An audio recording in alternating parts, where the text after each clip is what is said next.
Hello students, so this is part 2 of the story Deep Water. So in part 1 we have done up to here that William Douglas at the age of 10 or 11 just started learning how to swim.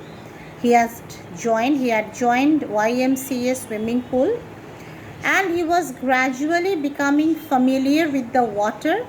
By imitating the action of other boys, he had not yet learned how to swim. When this was the situation, one day he went to the swimming pool earlier and found that no one was present there. Since he was not very confident of himself, so he decided that he should wait till others come and then only he will go inside the water and will start swimming.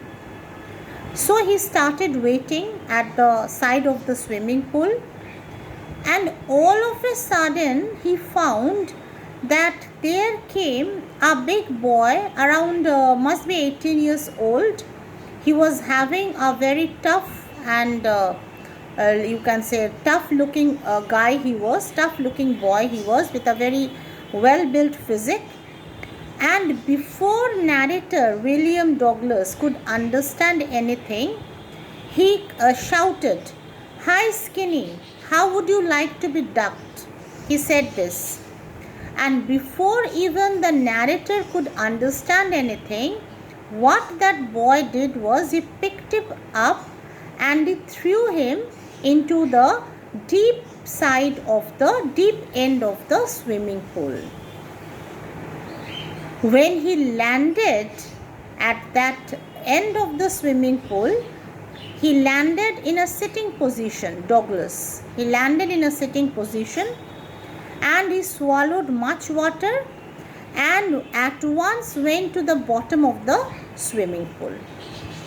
He was very frightened, but not so frightened that he could not think. Understood? When he was going down and down, he was making a plan how to come out of the water. He knew that the bottom of the swimming pool was tiled, was a concrete pool. Swimming pools have a concrete bottom. So he planned that once he goes to the bottom of the swimming pool, he will stand there on his feet.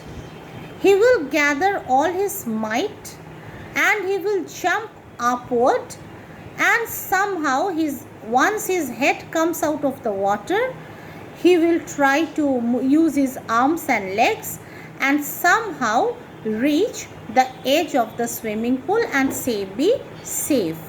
This was the planning that he made as he was going down. But at that time he forgot one thing, that water has its own force. So inside water, no matter how much we try to use our force, the opposite force of water will prevent us from doing so. Alright. So, but he was too young to understand or think of all these things. So as he was going down, he felt that the 9 feet deep was more than 90 feet. He was going down very, very slowly. He had swallowed so much water, his lungs were almost, he felt that his lungs will burst now. But when his feet touched the bottom of the swimming pool, he gathered all his strength and he leaped upward, jumped upward, thinking that it was very easy. Very easily his head will come out of the water. But it did not happen so. He was coming up, that was true, but very, very slowly. When he opened his eyes and tried to see what was there in the surrounding area, he could only see water and water everywhere, with a yellow tinge in it, with a mark of yellow color in it. Okay? And he got panicked. Now this is what actually happens. Now this kind of experience cannot be described by those people who have not experienced it themselves.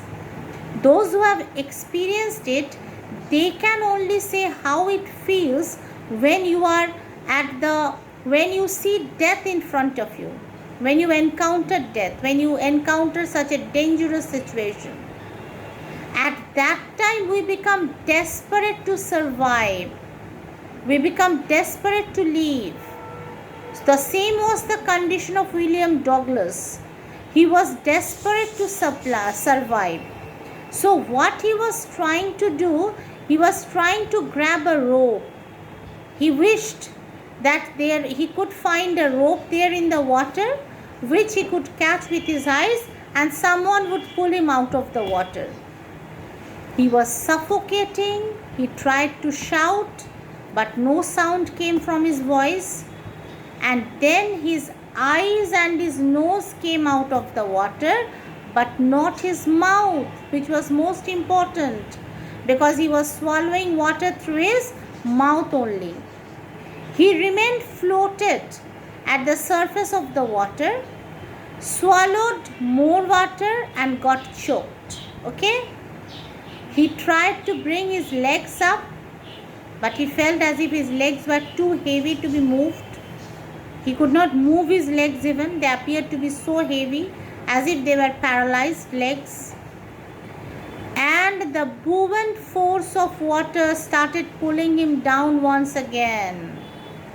He was struggling very hard to come out of the water, while the force of water was pulling him more and more inside. He screamed. No one heard his screaming. Only there was water everywhere.